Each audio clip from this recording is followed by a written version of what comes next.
Okay, think we might be live, but we'll just do a couple of checks, and obviously, yeah, we look like we're live on Twitch.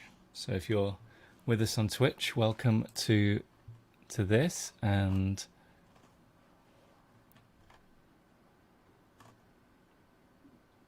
we're live on YouTube as well, by the looks of things. So fingers crossed, we're good. We're good to go.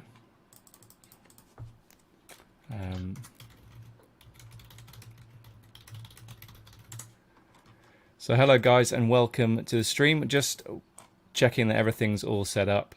We obviously don't want to miss anything. But Twitch looks like we're good to go.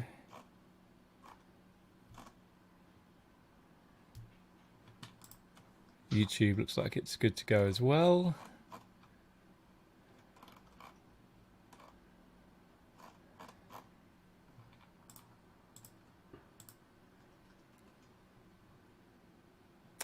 Okay, yeah, so we have live viewers on Twitch. YouTube was a little bit funny, so I'm not sure if you guys can see on YouTube. Yeah, it looks like we've got viewers on YouTube as well now, so I think we can start. And yeah, let's dive in. Thanks for your patience, Ninja, there. I know you came, you've given up your evening to come on and talk through some hands here. And I know that's really hot where you are in the Maldives, so aka Newport, not in Wales. Wales, we've got a story about that. So yeah, hello guys, welcome to the stream. If you're new to the channels on YouTube and Twitch, my name's Gareth James. I am a professional poker player and coach, specialising in tournaments. And today I've got a very special guest on. I'm joined by a man who earlier this year was ranked in the top 100 on Pocket Fives. So someone who knows a thing or two about tournaments.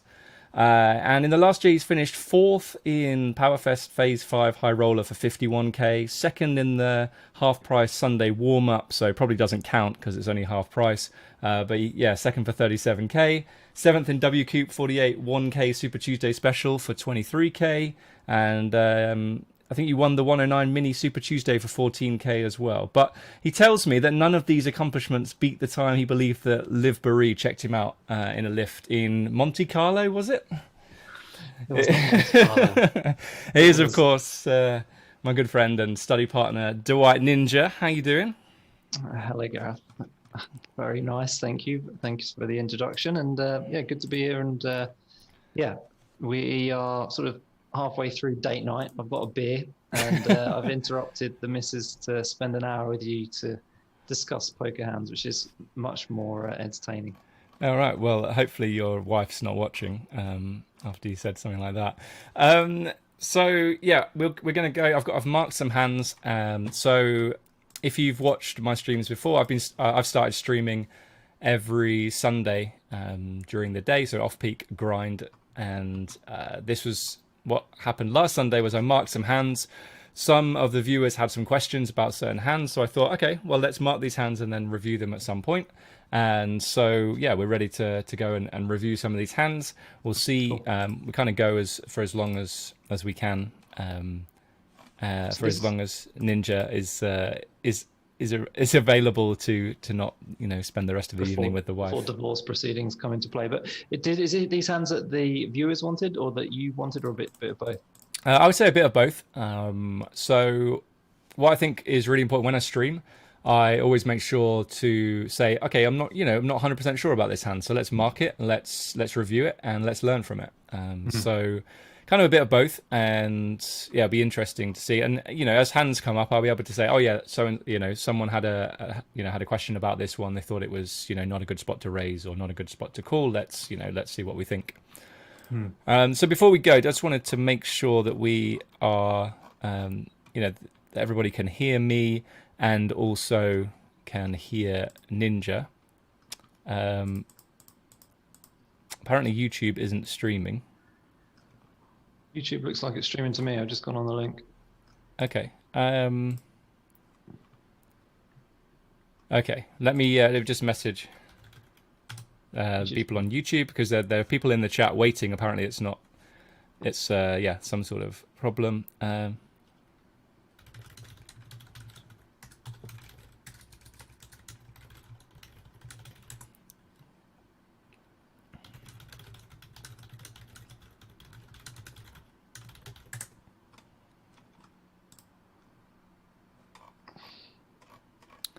But yeah, we're definitely streaming on YouTube.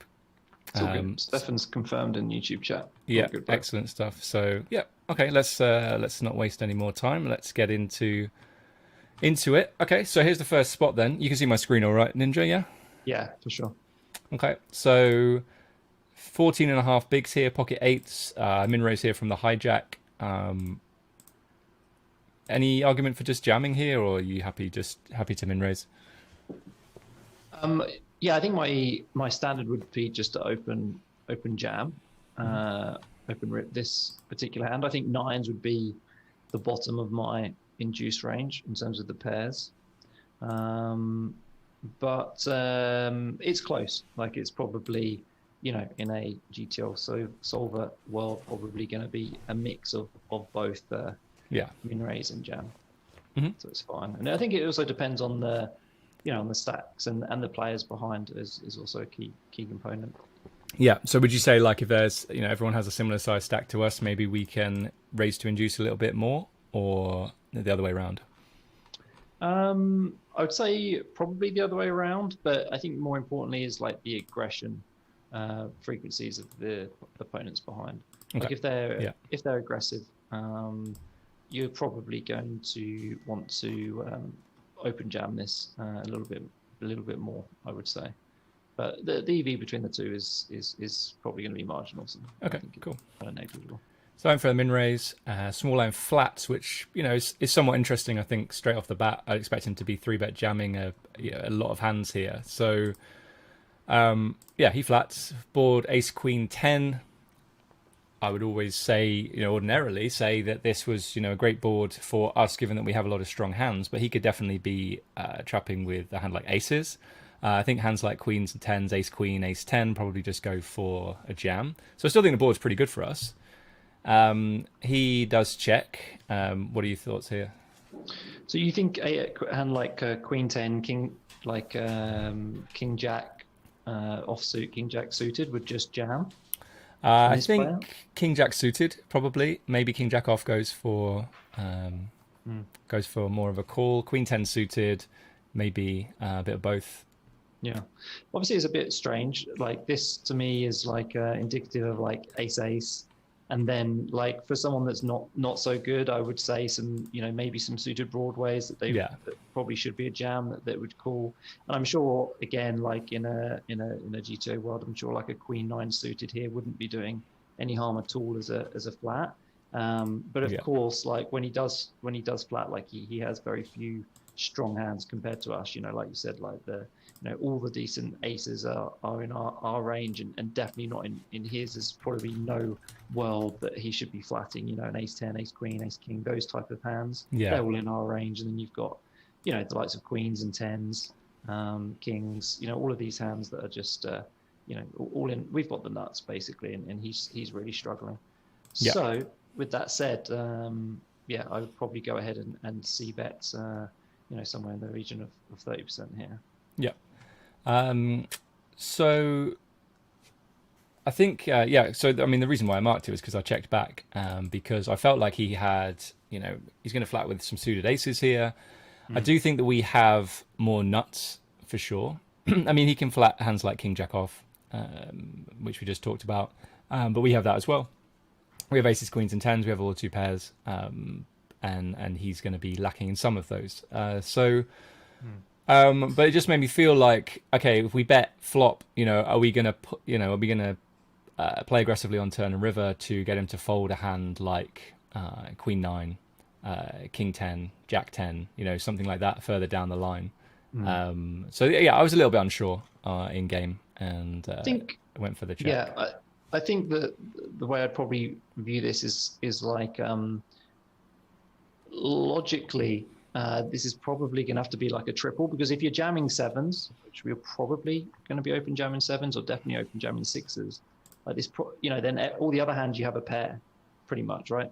Yeah. So like 10-9 is, maybe it's like a 9-8 that you don't have right now. So I think you want to be betting with your whole range is essentially what I'm saying. I appreciate that he can have a strong range here, like one that isn't going to fold this flop very often. Yeah. I don't necessarily disagree with that, but I just think we have too much of an advantage is where I'm coming from, and this probably would be a nice triple. Yeah. So yeah. Yeah, and I think that's the important thing, that he is going to have some strong hands here, but he's also going to have some hands that can't call. We bet 30, bet two bigs here. Probably go, what would it be then? 9, 10. So bet like, yeah. I mean, the stack size is awkward, I think. You might end up having to bet two bigs and then like a third pot on the turn and jam river for like half pot or something. But it's a pretty ballsy call for him. Like with it, if the board runs out clean for us, then like Queen 9, King 10, Jack 10, like they just can't. I don't think. Exactly. Yeah, and this is, like I said, you're gonna need some bluffs, and this is, I think it's going to be a pretty decent one. Yeah. Okay, he checks again on the turn. Here, I think we have to bet. I checked again. I'm just completely sort of confused by the hand and didn't. Just didn't. I don't think played it particularly well. But on the turn, think of all those hands now. Like it's tough for him now to continue with Queen 9. Tough to continue with even a hand like King 10. If we bet 2/3 pot, King 10's maybe a bad example. 10-9 is a better example. I think pair plus gut shot is probably going to continue. Like Queen X of spades is going to continue. He's got suited aces. Well, all of his ace X is going to continue. But I think we can get a decent number of better hands now to fold. So betting turn and then potentially jamming river if the spade misses. No spade on the river. So you're expecting a hand like King 10 to fold? No, I think King 10 and Jack 10 and King Queen, if he has those kind of hands, are going to continue on the turn. But hands like Queen 9, 10-9, I'm not sure about Jack 9s with not in spades, whether that would call versus a big bet. Yeah, it's probably likely to bet as well itself. Jack 9, I'd say here on the that's fair. Turn lead out. So okay, so you basically you'd bet one here and assess river and likely turn this into like a delayed double barrel bluff. Yeah, I think so. Yeah. So yeah, I check back. He now bets, and I think we just have an easy fold. But I think it was an interesting hand to talk about flop and turn. Yeah. So yeah, cool. I agree. Okay, so this next one then, we raise from the cutoff about 26 bigs, and we get called, and a big blind checks. I bet big, and he folds. And so I remember this one now. We talked about this earlier. Like, is it Is it questions that the people watching the stream had, or is it questions I had? And I felt at this point, okay, yeah, I think this is a big bet spot. Again, we're going to have a lot of strong hands. It's very different now because we're playing against the big blind. We get to bet big. But the question that came in the chat was, it's kind of surprised to see bet so big. Like it's tough to get called here. But I think there's still a lot of hands that continue, right? There's a lot of pair plus draw type hands. There's a lot of flush draws that continue. Ace X doesn't fold. We're blocking like Queen X with the backdoor flush draw, like Queen X of clubs. But there's just so many hands that we can still get value from. And yeah, I think that we still go big here. What are your thoughts? I think it's quite interesting. I mean, it's interesting the fact that it's so like analyzed back to back to the first hand you did. I'm not sure if you deliberately did that, but although the big blinds range here is like completely different to the small blinds range, like the concept of like range betting, like it just shows the difference. Like previous hand you had like stone bottom, and this time you've got like very close to your top of your range, and and like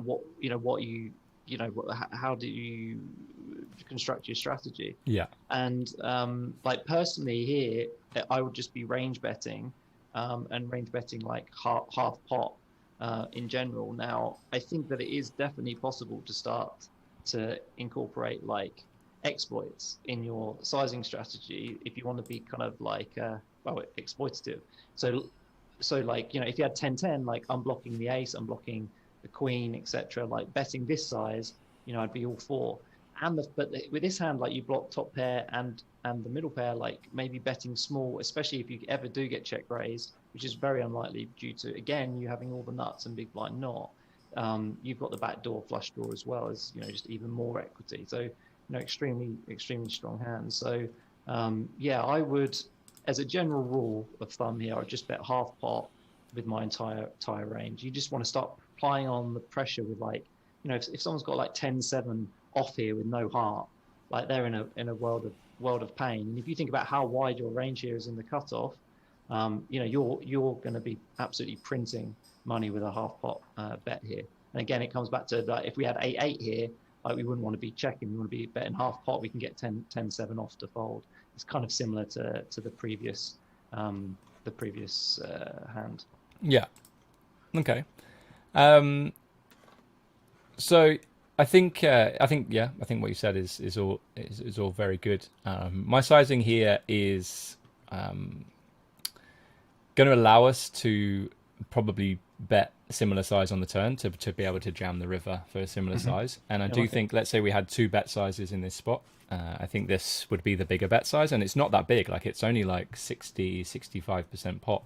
Yep. But it's more a function of our stack size that that I would just choose to go this sizing. But I completely understand your arguments. I think the difference is so small, though, to be honest, Gaz. Like, half and 60%. I mean, it's the same thing. Yeah. Okay. Yeah, it's good. I like it. I think it's good. Did you want to look at the Pio, or should we move on to the next hand? Up to you. I mean, I think it's going to be a big bet with pretty much range. Yeah. You are correct. So let's right. That's good to know.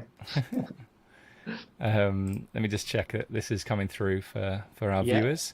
Okay. You can see it, okay? Yeah. I'm about to make it a weird shape. If you're watching, you can see it, filling the screen, but we've got a weird shape on our screen. I was wrong with 10-10. That 10-10 still betting big. Yeah. I'm blocking there. Well, I think it makes sense that aces goes the small. Yeah. I said 10-10 bet big. Yeah, and then smaller with this ace. Type hand. Yeah, it's very much like aces stands out, but then everything else is sort of this bigger sizing. But yeah, you just get a ton of folds, right? Because of how much more equity we have, how many more nuts we have. It's just a horrible spot for the big blind. Can't continue with too wide a range, otherwise he's just it's really weak going into the turn. So yeah, I think it's like you said, like the bigger bet. If you were going to have 2 bet sizes on this board, like, you would be using a bigger bet with a lot of your hands here. And just one other point that I'd make that might be handy to the viewers is, like, if you simplify the strategy, so, like, it's very easy to put in a couple of bet sizes into Pio, and you can see there, like, aces is like betting small, and it's really hard unless you're using like an RNG or something else to randomize your bet sizing for, say, this particular hand, to try and roll in a 98 for the small size.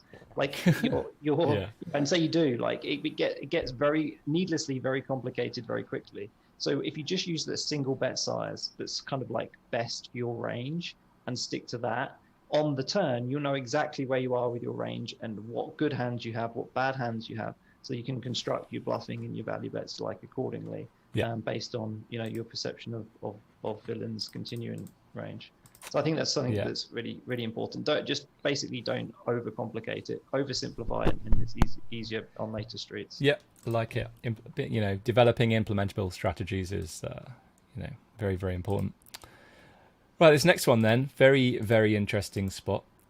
So we see a raise. I go for a call. I think against the right opponent you can 3-bet call. I think against a different opponent you could 3-bet fold.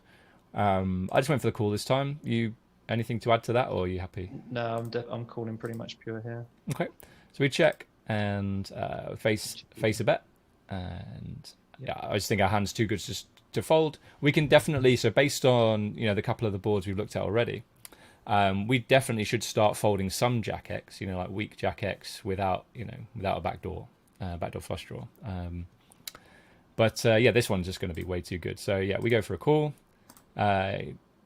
We check turn, and he checks back, which I'm really surprised by. I think this is an amazing card for him. I don't know what you think, but it seems to me like he should be betting here fairly frequently, and so I was really surprised to see him check.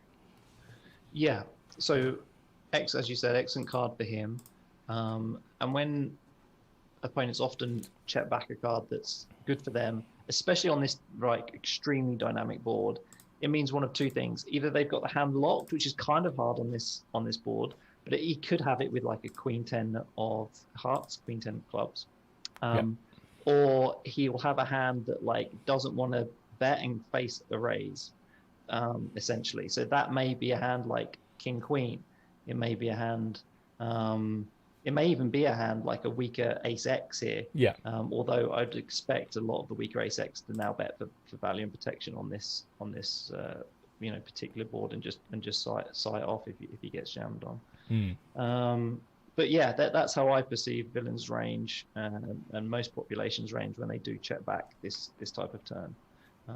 Because if they had 2 pair plus, there's no way they're ever checking this really. And I think queen 10, even of hearts, probably shouldn't check. So yeah, I'd expect it to be queen 10, queen king, very, very likely.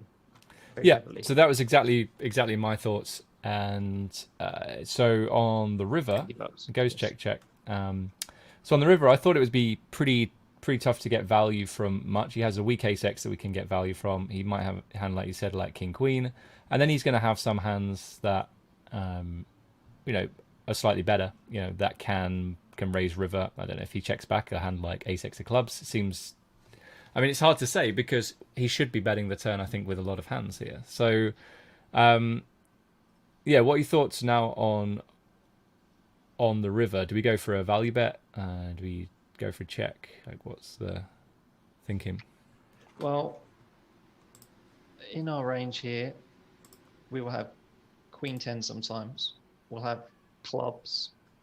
This is obviously our best 2 pair that we arrive at the river with. And his range, as we mentioned, he can still have flushes. He can occasionally still have straights. Very rarely will have sets. So but I agree, he's certainly on the weaker side. So I would, I think I would, I'm just trying to think about sort of our continuing range on the flop, like our value to bluff ratio here, and just trying to work out the best size.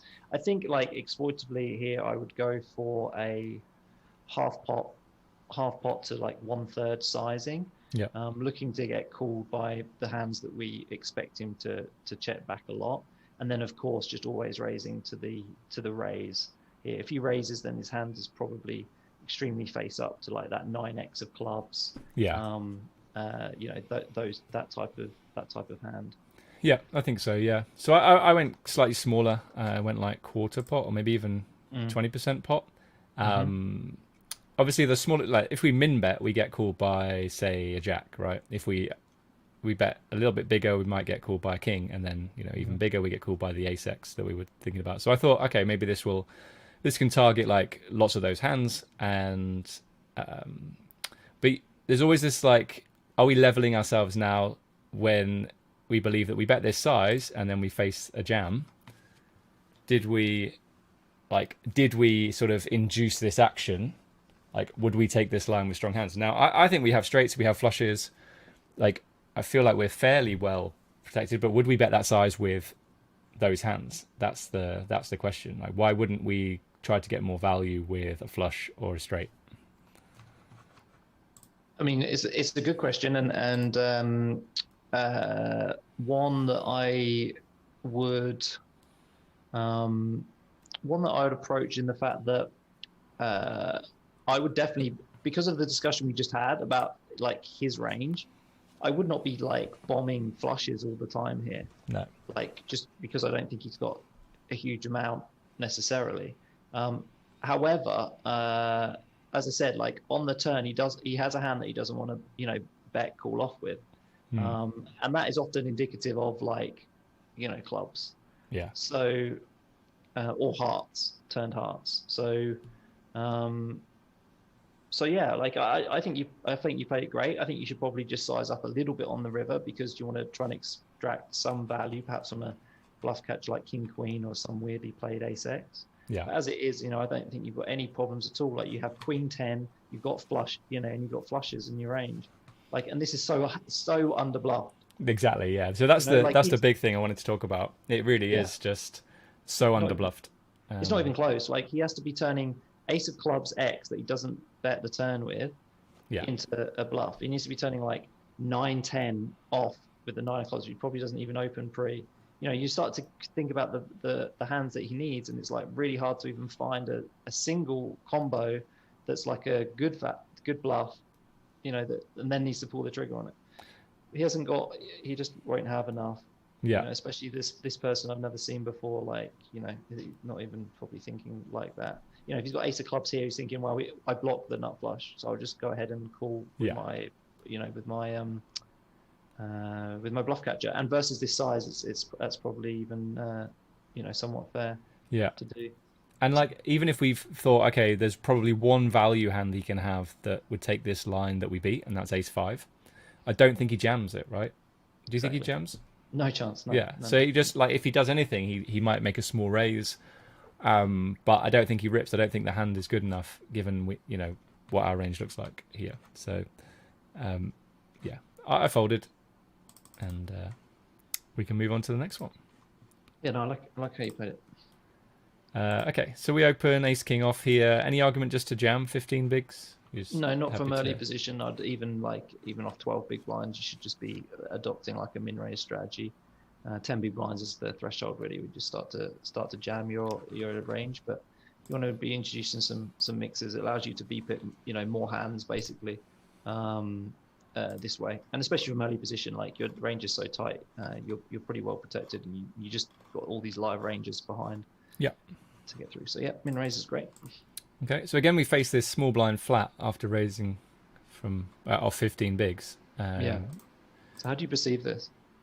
Again, it could be those those suited, not so much suited broadways. The like queen nine suited, king nine suited, jack nine suited, 10-9 suited, maybe some suited aces.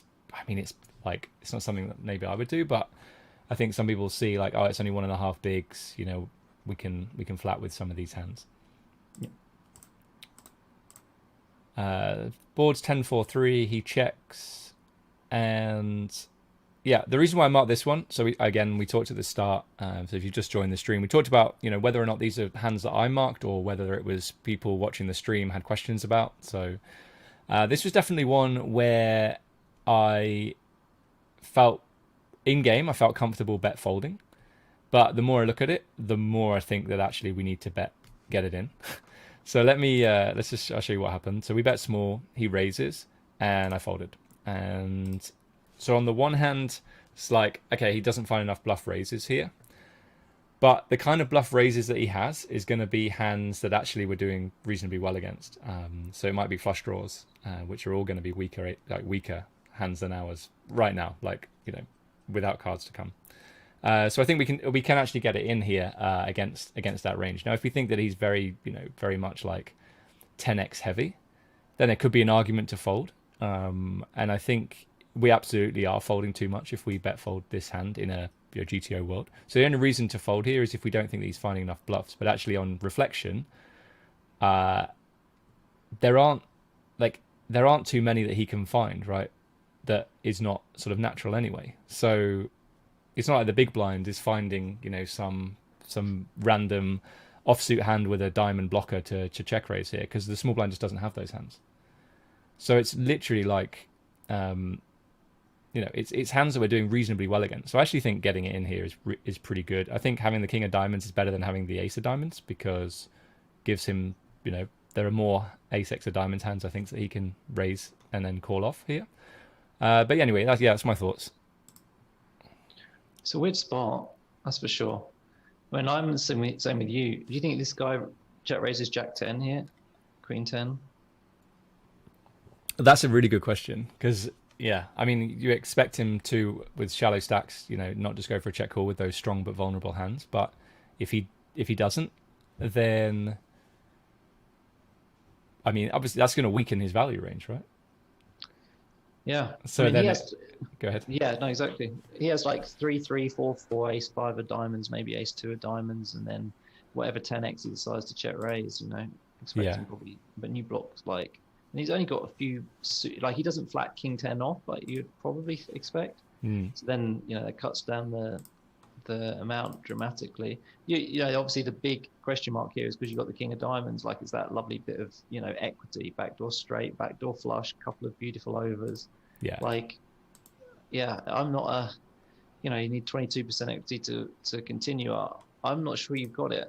I'm not sure you've got it. Like I would probably be in the folding camp here, but I know that from a GJ perspective, this would never be a fold, I don't think. But I'm not even a folder myself, as you know. Like my fold button often goes missing.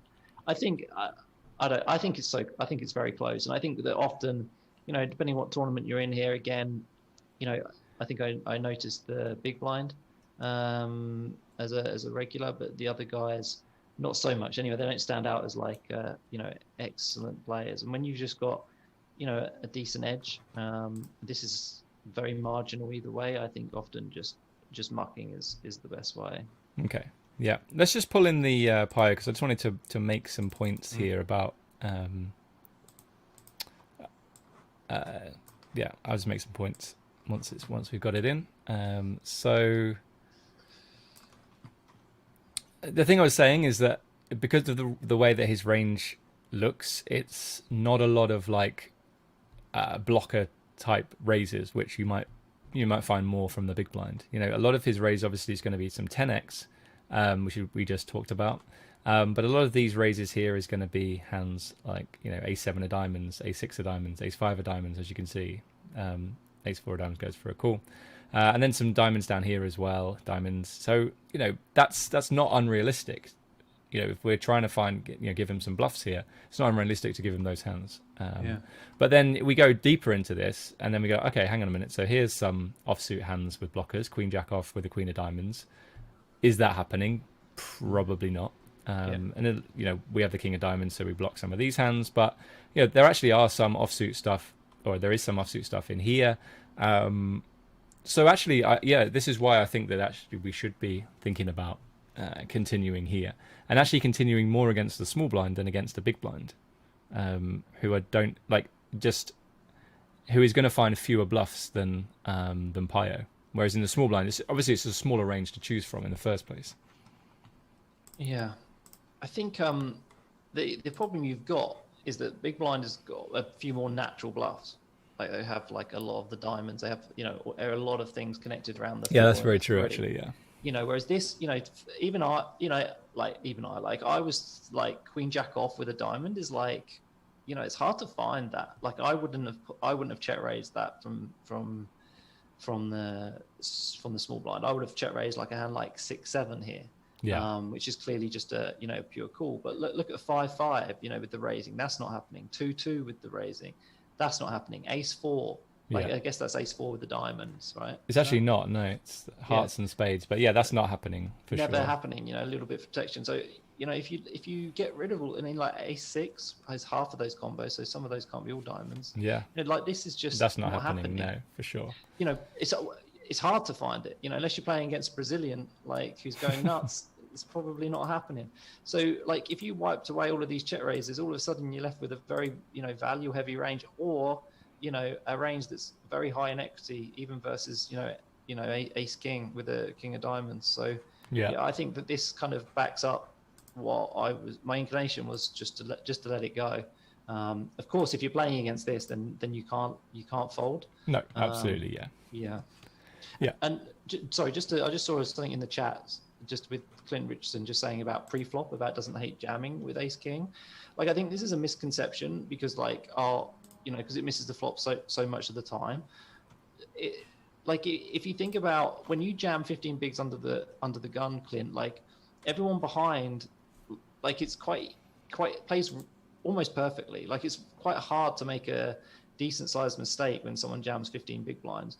But now put yourself in the shoes and you're in the cutoff with ace jack off and you're facing a min raise of 15 bigs. Like it's a tricky situation. Like, do you jam? Do you call? Like if he's tight, if he's been tight, maybe the sample, do you fold? Like all of these now all of a sudden bring in an element of error to the other person's game. And actually ace king is super, super strong. It like induces a lot of worse shoves. Whereas when you jam, things like queen jack suited are just going to have a very easy time folding. But what should be happening is you should be getting jammed on with with Queen Jack suited a decent amount of time, and and then you good equity with a decent pot. So anyway, I just thought that was worth. No, absolutely, yeah, like that. Well done for keeping an eye on the chat as well. So I folded, and as we said, like if we're playing against someone who thinks, if we think they're going to find as many raises here as Pio, then obviously we can never fold. But if we don't think that's the case, then we can overfold a little bit. Still feel a little bit uncomfortable folding that hand though. I think fold's the play, to be honest, guys. Especially looking at that sim now, I don't think it's even close, to be honest. Okay. It'd be good to node lock all of those hands as well. That's another thing you can do. Just node lock. Just go to the extreme and say, well, he's not finding all of those bluffs that we talked about, and then see how it reacts. Okay. So this is the next one. So my question here was about river sizing.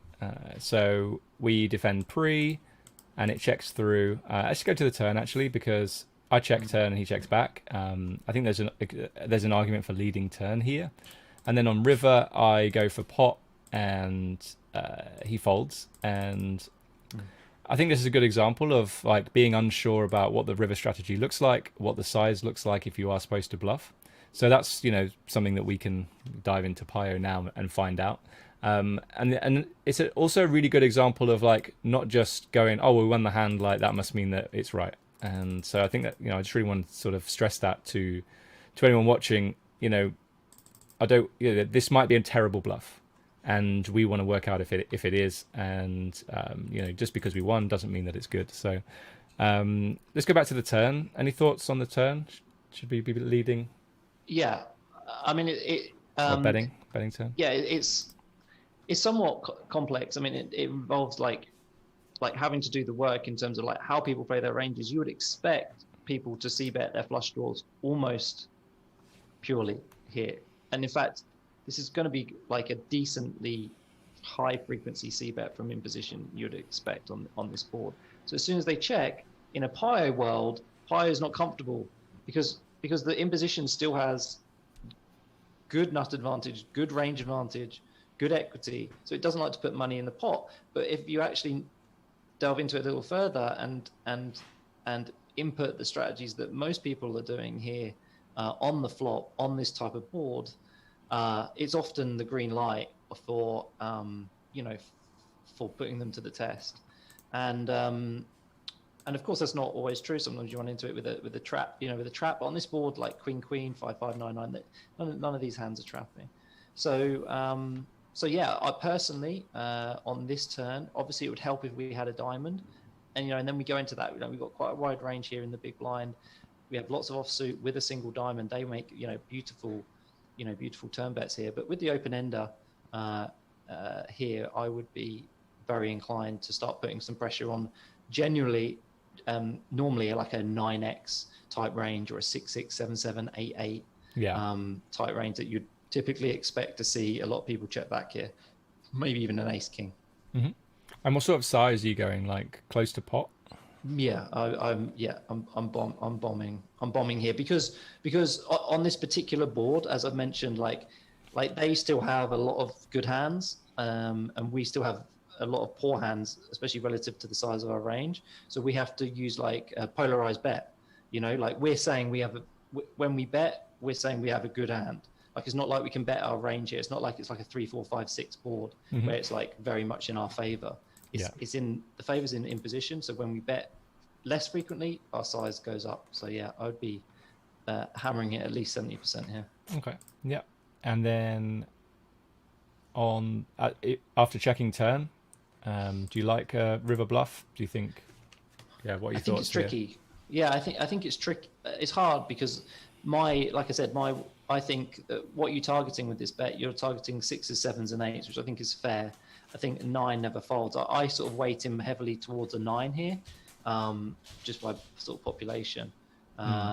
So, and also the ace high. So I think the bet is good. Like his double check range here is going to be very, very weak. And then you just got to, hope that you avoid a snap call with the 9x. Yeah. So the hands you mentioned earlier, like 6s, 7s, 8s, like they would be good targets to fold here, like ace high, king high. 5x.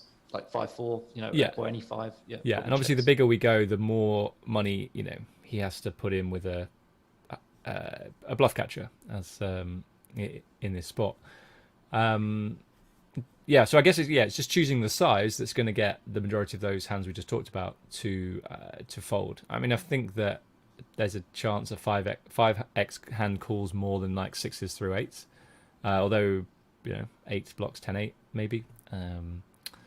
But yeah, so I think that the important thing here is just working out the sizing that gets the majority of those hands to fold. Like choose a target, choose the size that's going to get those hands to fold, and then go for it. I did run it in Pio. I don't think because I don't think that he's going to be playing a Pio strategy where there are some checkbacks here on this board, but it's. What's the frequency?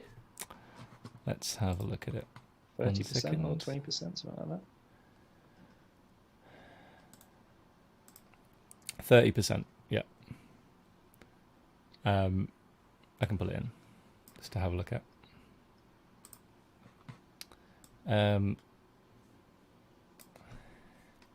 Yeah, so you can see like you were saying, Pio wants to mix ace 10 of diamonds, whereas population probably plays a little bit more on the always bet side, right?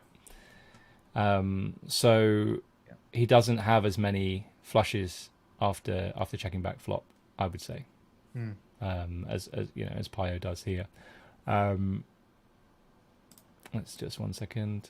I guess we can have a quick look whilst we're here. Jack of diamonds, you can see, interestingly, our sort of category of hand, like a weak 10x hand, does go for a bet. A decent amount of the time. But only for a half pot, which is interesting. So it's like, half pot. I'm just trying to work out the sizes, whether it's like quarter, half, and 3/4 on the turn.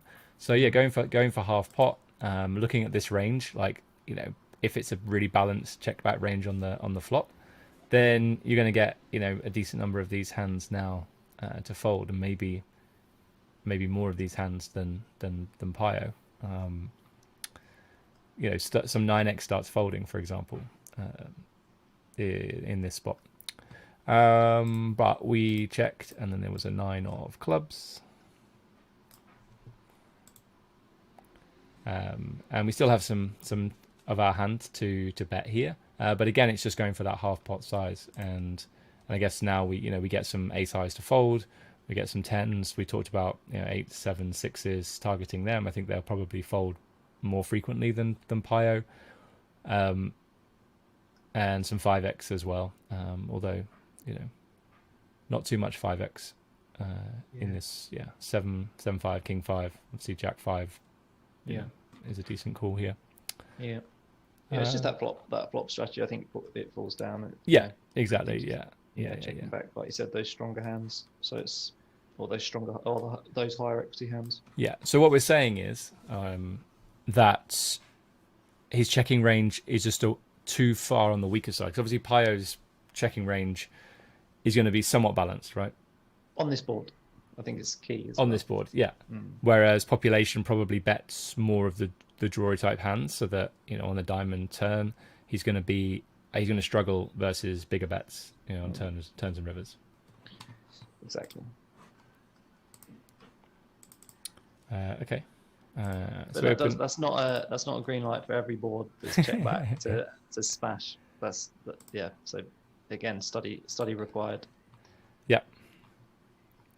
Okay, so we open queen jack suited here, button flats, jack 3 deuce board. We check. I think it's a high frequency check board. He goes for a bet. Question now is between check call and check raise. I think check call is good. I think raising more of like an ace jack type hand, because then you get value from, there are more hands to get value from. He can still have some better jack X. He can obviously still have 2s and 3s. So yeah, I think the weaker the jack X hand we have, we probably want to call it more. The stronger jack X hand we have, we probably want to raise it more. So I think check call here is pretty nice. You with me on that so far? Yep. This is cool. Okay. Turns queen of hearts, gives us top 2. We check, and he fires about 70, just under 70% pot. So my question in game here was, do we check call and give him some room to bluff river? Or do we raise here and get value from, like, Queen X of clubs, King Queen, or combo draws, stuff like that? I mean, he's probably not supposed to fold some Jack X here when we raise. Depends on the size as well. Do we go for a jam? Do we just go for a raise here? Somewhat awkward. I mean, he's got 25 bigs behind, 18 in the pot, so jamming seems okay. So yeah, that was I went for a check call. Let's just play through the rest of the hand. I went for a check call, and then river went check check. So we can see his hand in a bit, but yeah, what are your thoughts on the turn? Like, do you think this is a spot to check jam, and that we miss value if the river could be a club and we don't get value from some hands, or we sorry, go ahead. Yeah, so my gut reaction was, I'm interested in. Do you have this as a sim? Have you run this? Yeah. Oh, perfect. So I'm interested on the flop to know whether whether Queen Jack of diamonds would be more of a call than Queen Jack of spades, like with the backdoor diamonds for their added equity, those type of hands. I'm interested in that first and foremost. That's the first question that pops into my head. Okay. And then on the turn, his bet confused me, and it looked strong. Like, it looked like he wasn't. To me, it was like shouting, "I'm not folding." Yeah. Just from experience, I would have jammed, and I'm not sure if that's the correct play or not. I'm not sure. But what I do know is that his bet is weird, because that's a better card for you really in general. So he's essentially saying that he has a set or some extremely good draw that he's not willing to fold at any point. He's just happy to get it in. Yeah. Or perhaps, obviously he doesn't have the same hand, because on the river he wouldn't check. So I'm confused the whole way.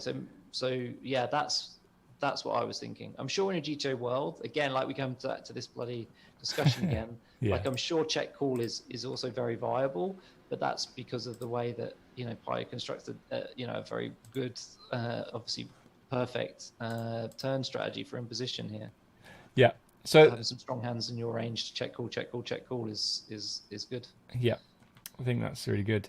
So we start with a check, which we said high frequency check out of position here versus the button.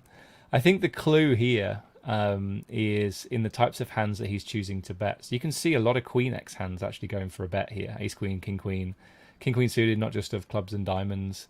So there's a reasonable sort of pocket of Queen X.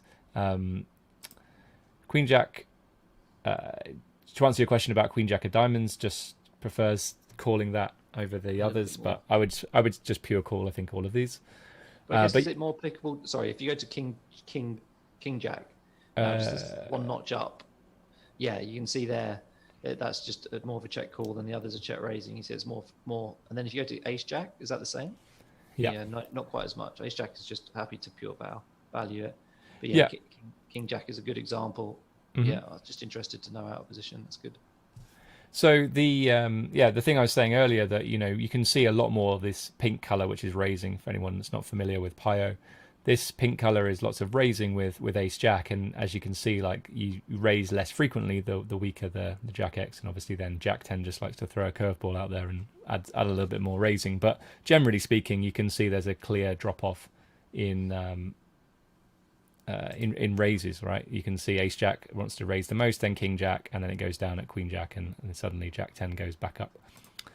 Okay, so we called, and then Queen of Hearts, I believe, we check, and then he has he has these Queen X hands that we just talked about, King Queen and Ace Queen, to bet, plus some combo draws. You can see King 10 of clubs in this spot, and some of these weaker Queen X hands that wants to go ahead and bet. So yeah, he bets, and then if we hover over Queen Jack, you can see it wants to raise in this spot to 2.6, 2.8, something like that. Yeah. I think jamming is fine. You can see it does do a bit of jamming in this spot. But I'm trying to look at it and go, okay, so what's it raise folding in this spot then? And 7-6 of clubs, is that really raise folding in this spot? Okay, yeah, it is. So that's pretty out there, I think, pretty out of line. So I think I would just jam and potentially jam some ace queens as well, and then some the weaker combo draws. So like, as you can see here, 10-9 of clubs, 10-8 of clubs, 9-8 of clubs. They seem to make really nice sort of check jams if you wanted to try and balance out this value region here. Are you happy with that? Yeah, it looks good. It looks good. I was just seeing what hands, like really strong hands, it check calls, and it doesn't look like it has that many. No, that's true actually. 2s and 3s goes for a raise here, although that might have raised flop. And let's just bring this in. Let's have a look here. Yeah, sets. So top second set goes for a call. Queen 2 pairs going to go for a raise. Aces is going to go more for a check call. Top pairs going to go for a check call, unless it's ace queen. And then everything else, underneath that are not value hands. So that's pretty interesting to see, I think. Yeah, it is. The way it's constructing. Just keeping an eye on the chat, just in case there are some questions in there. Kribu says in the chat, it's good to see both of us alive. That's the. It is, yeah. I suppose it's better than someone being dead on stream. Yeah, that would not be a good stream. Right, let's move on to the next hand. We check called, and it went check, and he had king queen of diamonds. What do you think about his river check with king queen of diamonds?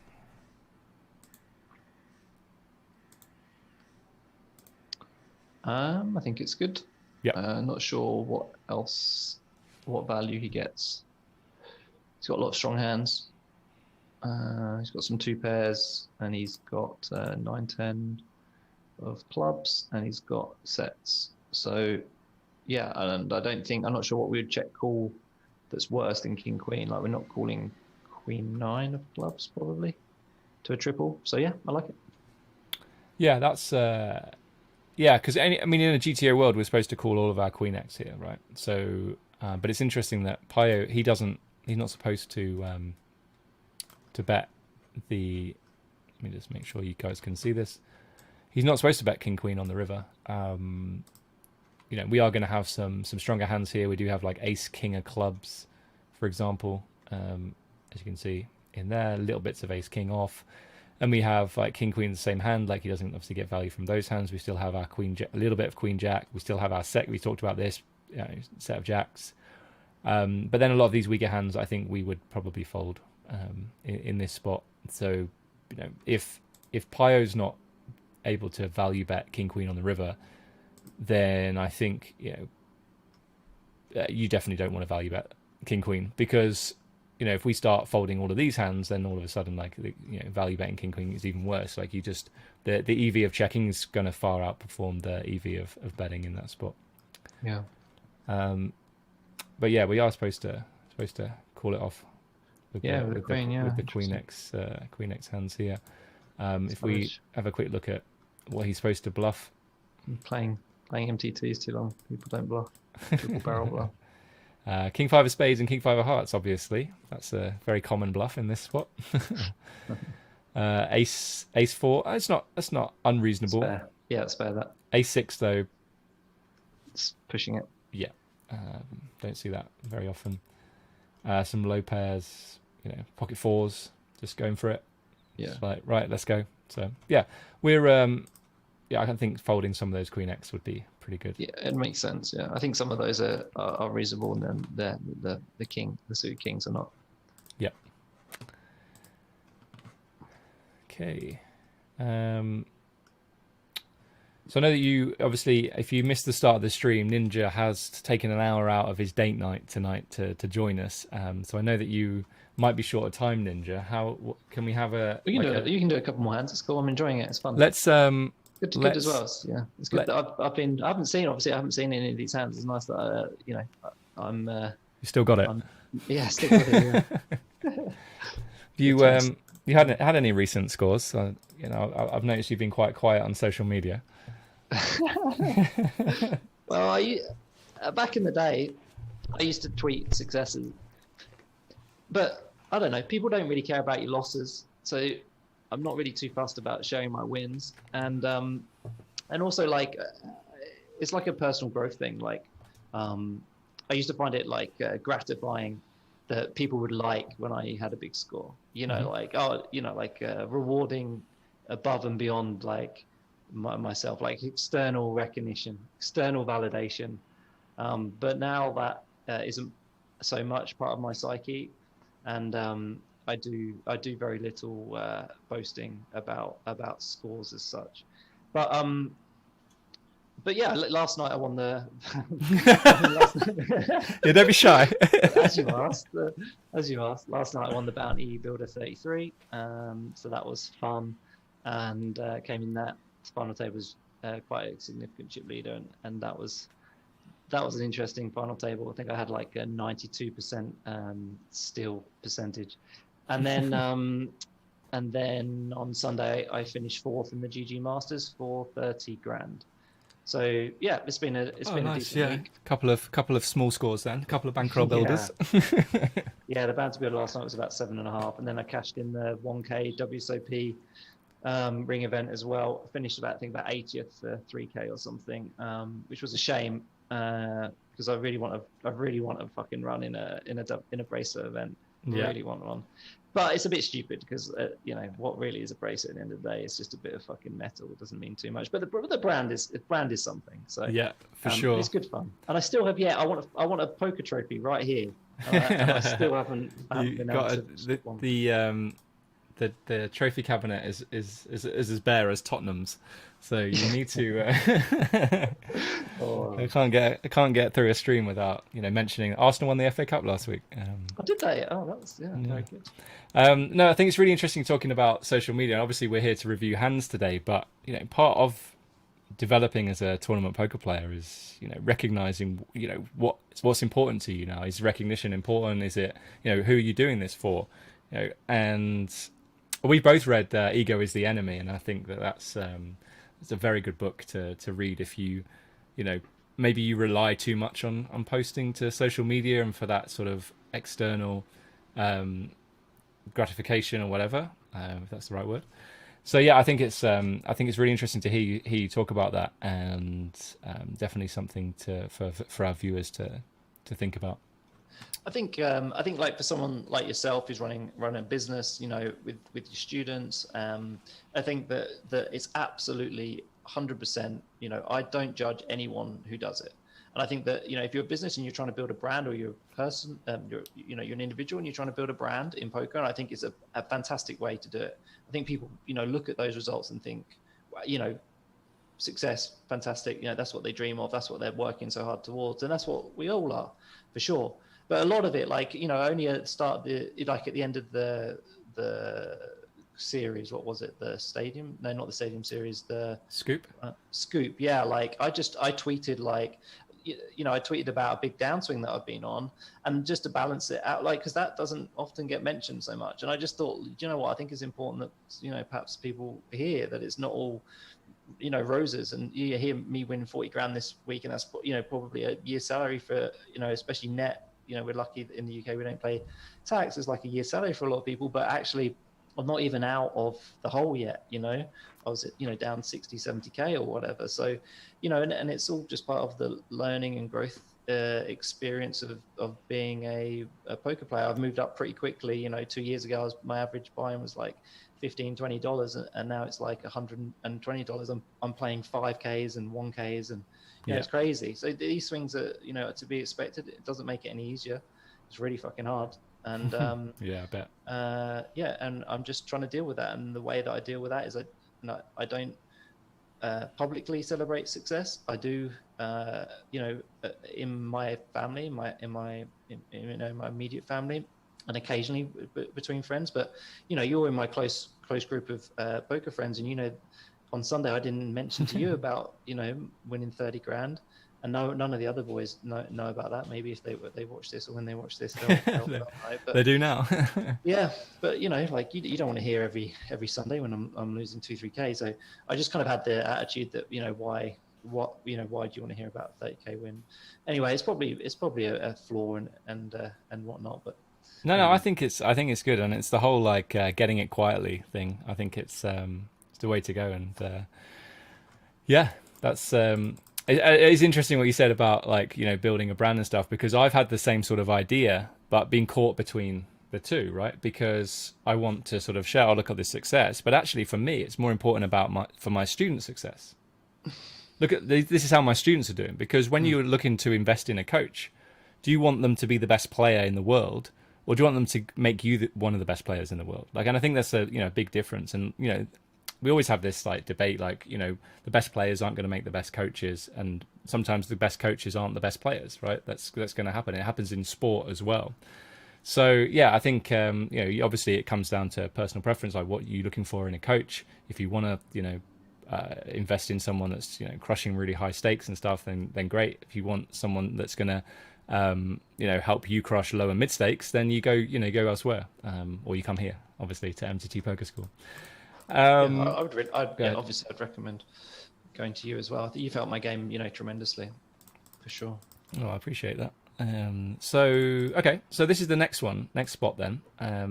So this was really interesting game because this guy shoves. This is a PKO, by the way. It's the 22 bounty builder from it starts at 12:30 p.m. in the UK. So it's one of the last regs I have in the off-peak schedule. And so this guy shoves for 12 bigs. I'll show you the stack sizes in a minute, but you can see up here it's like 50, 100. I'm not sure if our viewers can see that.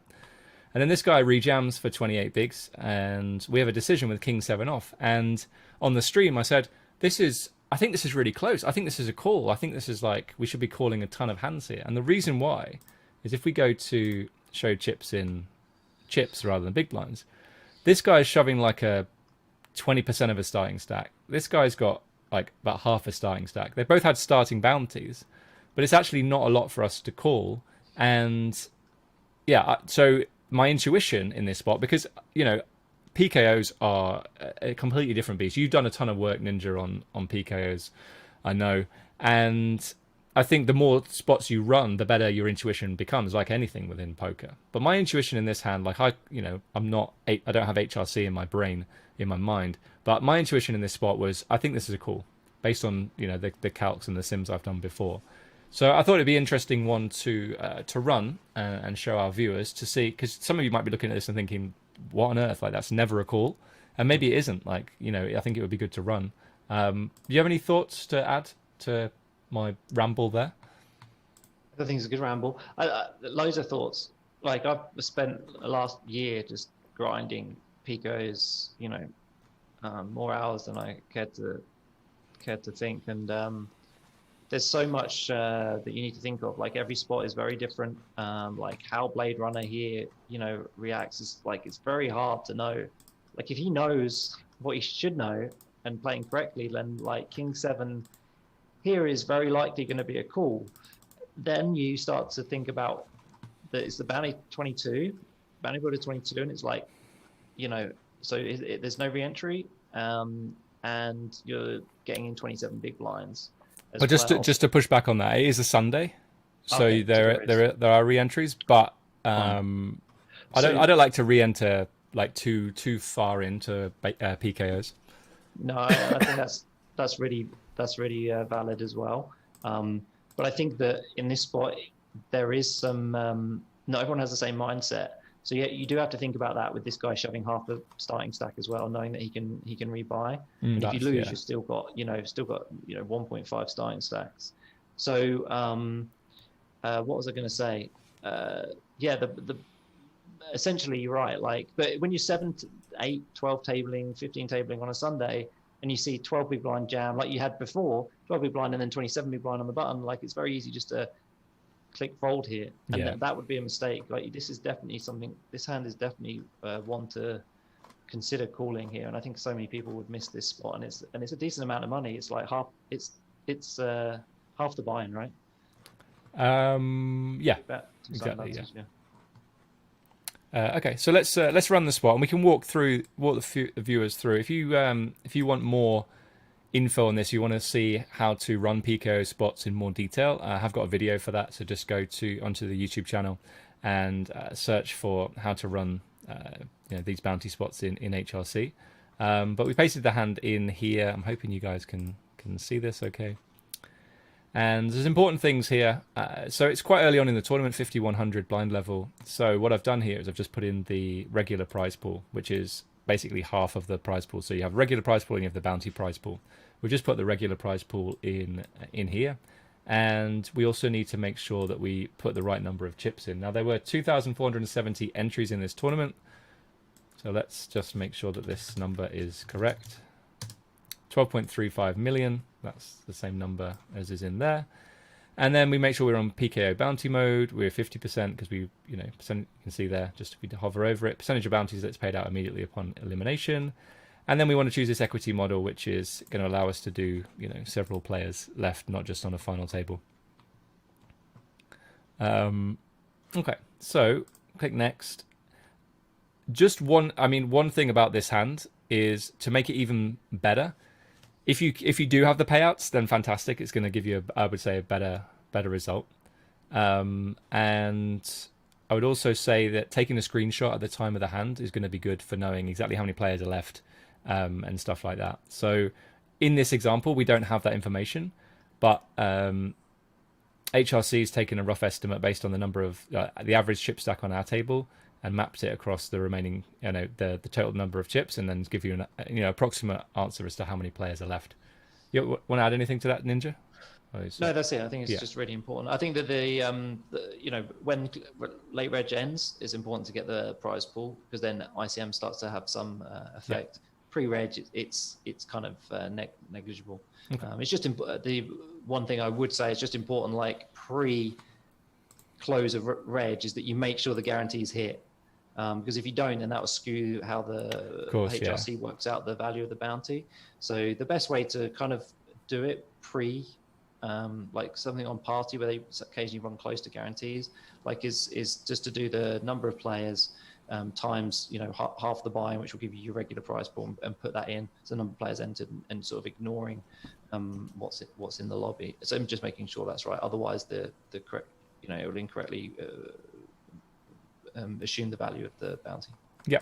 Okay. Great advice there. One thing I will just say, I set this up as a basic hand. We're going to have a look in a minute about running this for more players, because when you run basic hands in, or basically outside of Monte Carlo, it's going to run it for a maximum of 3 players. And that's something that you often talk about, Ninja, when we study together, is making sure that, it's the right number of players. You run it for the right number of players. So we'll do it for this one to begin with, just to give us a response. If you can hear that noise in the background, that's my computer about to take off. And I'll bring this window in. A good tip is that, like, at that final screen there, when you put in the number of, like, when it first pops up, the number of players it will estimate will be based on the stack sizes of your table. Yeah. So, like, that's what it initially goes off as, like, the average, your table, until you correct it on the next screen. So if your next screen is, like, wildly off, then you know that you've inputted something on the previous screen wrong. So go back and check the data. Yeah, that's a little tip. And then another good tip is on that second screen, when you input the number of players that are remaining, the average that you'll get, which will calculate it obviously for you underneath, will match exactly what's in the lobby. And then you'll know that you've got all the data pretty much right. Brilliant. Yeah. Really good. Okay, so we've got Pukey or Puker shoving about 29% of hands, and then Blade Runner supposed to rejam or approaching 50% of hands, and then it folds to us, and we're supposed to call 79% of hands. So for some of you, maybe you haven't seen PKOs or PKO sims before.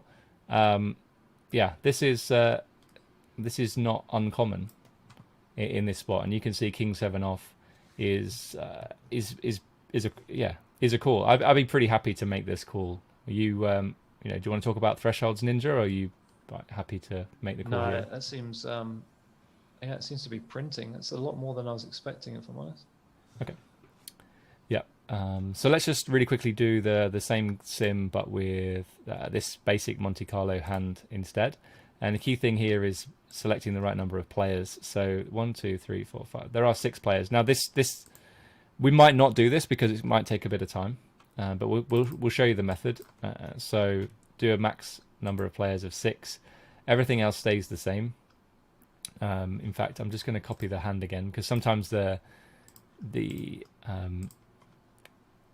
names disappear from here, so it's much it's better to do this. Keep all those details the same, and then we're going to hit finish. You can see it running really fast, the first part, and then you have this bit that takes some time. Now again, I'm really sorry if you can hear my fan in the background, but maybe Ninja, you can talk to us about the number of samples here that you need to run. Yeah, so it does depend on like the complexity of the spot, but as a general rule, like I use like 100 million samples. So essentially, just so that everyone is clear what it's doing is like running the situation again and again and again, and calculating the results, all the different permutations, obviously 10 million times in the one that Gaz has just done, and then showing you the results. Now, sometimes in the more complex spots, and often when you do a decent, like a 3-bet shove spot or something, like you can see here, if you just leave it on this screen, Gaz, like it says here that like 10-3 suited is like less money than 9-3 suited. It's making less money as a call than 9-3 suited, which just logically doesn't make sense. And that's just because there hasn't been enough simulations for it to realize that actually 10-3 suited is making a bit more money. And so in some spots, when you only run it at 10 mil, like there'll be weird hands, like even the shape of the range. This shape of the range looks actually, somewhat coherent, somewhat reasonable, but the shape of the range will just be everywhere.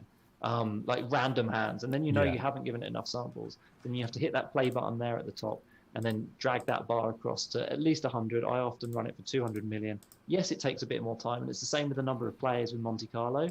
Like, yes, it takes a lot more time, but the sim is obviously way more accurate. Like, if you think about it just logically, like if this guy who's shoving on the button has just got one person to worry about behind calling, which is what the sim's essentially calculating for with 3 people in the pot, then of course he's going to be looser in terms of trying to win this guy's bounty.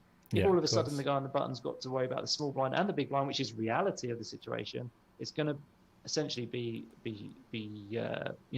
much tighter. So I think that's important. Yeah, really good, and I really love the explanation there. Just tried to find an example of what you just talked about. So like the 5th player into the pot here, or maybe the 4th, I'm not sure exactly. But like this, this outlier here, 8-2 suited, just kind of standing out. There might be some Jack 5 suited there, just random hands that don't show plus EV, but everything around it does. Yeah, exactly. That's it. Yeah. No shape to that range either.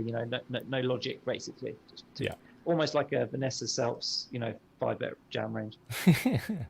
And then in this, so just to go through this, if you wanted to then just run it so that there were like these kind of random hands didn't pop up, you would rerun it here. You can do it for the selected subtree, right? But sometimes you can do it for the entire game tree as well. You definitely want to reset it, and then you say 100 million. Yeah, 100 mil's good. I won't do it now because I think there was a little bit of lag when I did it, and suddenly we're communicating here through this wonderful thing called the internet, but for some reason when you let HRC loose, it messes everything up. So we're not going to do that now, but that's just the way to do it, and sort of how to avoid and correct these weird hands here. So yeah, pretty interesting that actually quick for this spot. King 7 off, still a call, not making it anywhere near as much now, because the 2 ranges have got tighter. This range has got tighter for shoving. This range has got tighter for reshoving. And then we call 60% instead of 80%.